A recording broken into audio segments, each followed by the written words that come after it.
High velocity ammo is all about shooting fast and straight. As the name implies, these rounds travel faster than other ammo types. Generally, bullet velocity increases between 75 and 125 meters per second. Typically, pistols get less of an increase than rifles. This little boost provides two key parts of your ability to hit targets. The increased speed reduces the amount you need to lead your target, and the speed helps compensate for bullet drop. While leading targets deserves its own topic, it plays a key part in why you'd take high velocity ammo. The faster projectile means your shot reaches your destination sooner. Here's an example of that difference with the Ranger at 100 meters while firing at a running hunter using high velocity. Now, here's your standard ammo. Now, for good measure, let's show you FMJ. Now, let's freeze the frame at the moment of firing. Notice the difference between each of these shots. You have to lead your shots significantly less while using high velocity. This makes all shots, especially while sniping, easier to land. While high velocity is great for reducing the amount you need to lead your targets, instant gaming is great for reducing the amount you need to pay for your games. They provide discounts and bargains on games you'd already be buying. If you've already completed the event and need something to hold you over until the next one, they can help you out with hits like Space Marine, discounted 26%. I've been using them over the last year or so, and they're a great option when there's no Steam sale going on. In particular, if I'm working on my backlog of older gems, those are usually frequently on deeper discounts. Things like Inscription for 71% off, or One Step of Eden I just got last week at a whopping 88% off. I've historically been very wary of most key dealers, but I've never had an issue with Instant Gaming. They get their keys from authorized resellers and even have a Trustpilot score of 4.7. Right now they have a giveaway running where you could win the game of your choice. Simply make an account and follow the instructions at the URL linked below. You can increase your chances of winning by following Instant Gaming on their various social medias. Next time you're buying a game, I'd encourage you to cross-check prices for your own sake. Use the link in the description to head over and save yourself some money. Big thanks to Instant Gaming for sponsoring this video. It also extends a weapon's drop range. As a bullet flies through the air, it drops. But since the projectile travels faster, the high velocity shot will travel further before it starts that drop. The infantry sniper has a velocity of 400 meters per second with standard ammo and 525 meters per second with high velocity. If we shoot the standard ammo at 200 meters, it will have the same drop as the high velocity at 262 meters. And both will take exactly half a second to hit their mark. Even though the stats only say the drop range improves by 30 meters, the longer the bullet flies, the more of a benefit you'll see. For example, here's that same target. This time we'll compare both ammo types from the same spot. We'll include FMJ for this example as well. Then, to compare that increase, here's those same shots from 300 meters. The combination of high velocity's ease of leading targets and improved drop enable you to dome hunters more reliably, which is good, because that's where the downside of high velocity comes in. While you are hitting your targets easier with high velocity, those shots may be less impactful. Damage on high velocity rounds is reduced by 5%, which in general is well worth the trade-off, but be aware that you'll end up missing out on some kills you might have otherwise secured. The Vetterli suffers the most from this decrease. With normal ammo, the Vetterli does 130 damage. This means within 30 meters, you can normally down a hunter missing a small bar. Adding high velocity to the Vetterli brings its damage below that 225 threshold.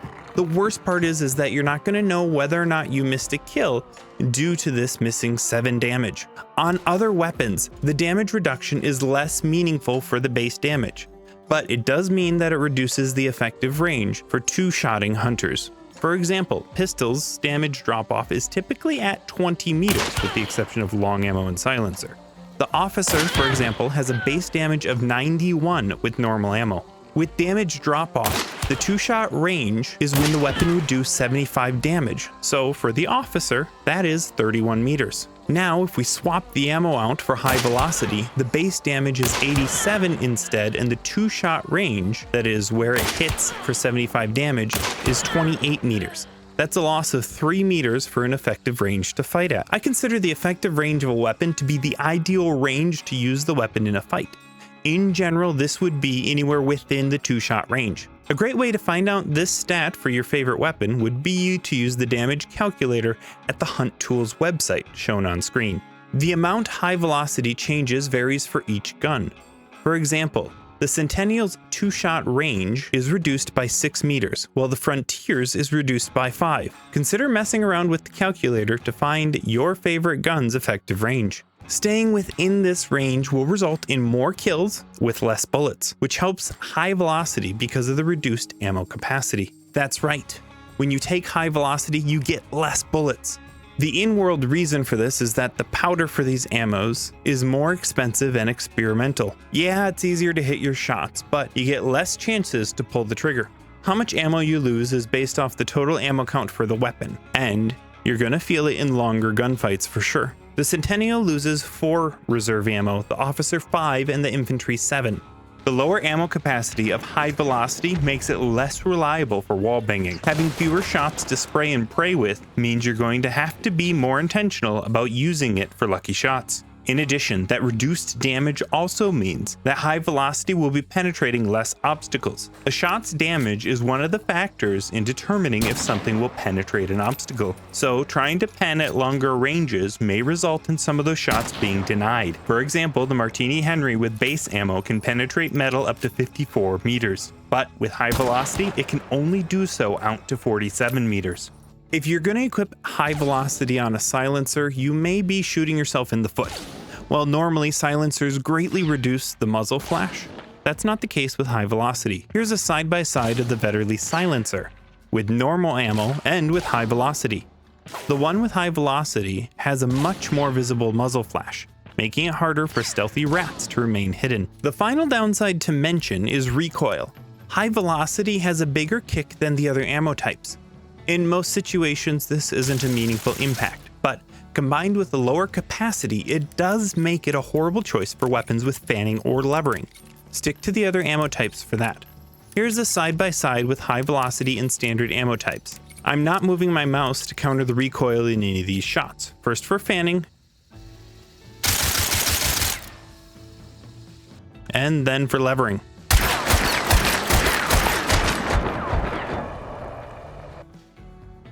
Now for loadout considerations. High velocity's benefits almost always outweigh the negatives, so it's always something to consider. Here are some cases where it's particularly useful. What guns should you use it with?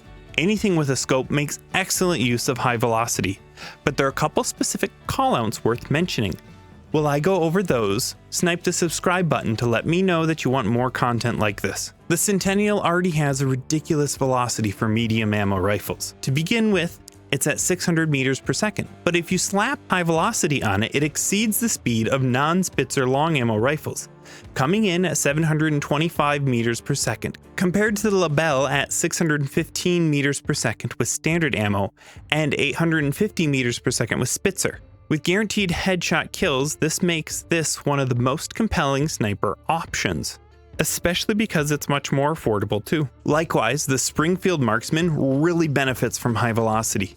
Since you only have a single round in the chamber, the additional bullet velocity helps you make the most of each shot. You might even consider taking explosive ammo to blast open doors to let you better see into those compounds while sieging. The fact that the Springfield lets you take 2 ammo types gives you a lot of versatility. If you're concerned about the reduced ammo count punishing you, consider taking an ammo box to keep you topped up. Also remember that the compact and medium ammo get a decent amount of ammo back from crates, so remember to keep an eye out for supply points while you're out and about. But what should you avoid in a loadout? Well, for starters, as mentioned before, the muzzle flash makes it a no-go for silencers, and because you're usually using pistols at shorter ranges, you're likely not going to receive as much of a value from high velocity as you would from something like FMJ, dum-dum, or poison ammo. High velocity ammo provides an effective tool for those looking to snipe or who need a little help leading their targets at the cost of damage and ammo capacity. Like other ammos, you need to weigh the pros and cons. For example, poison ammo sacrifices penetration for some powerful utility. You can check out my breakdown of that ammo type here.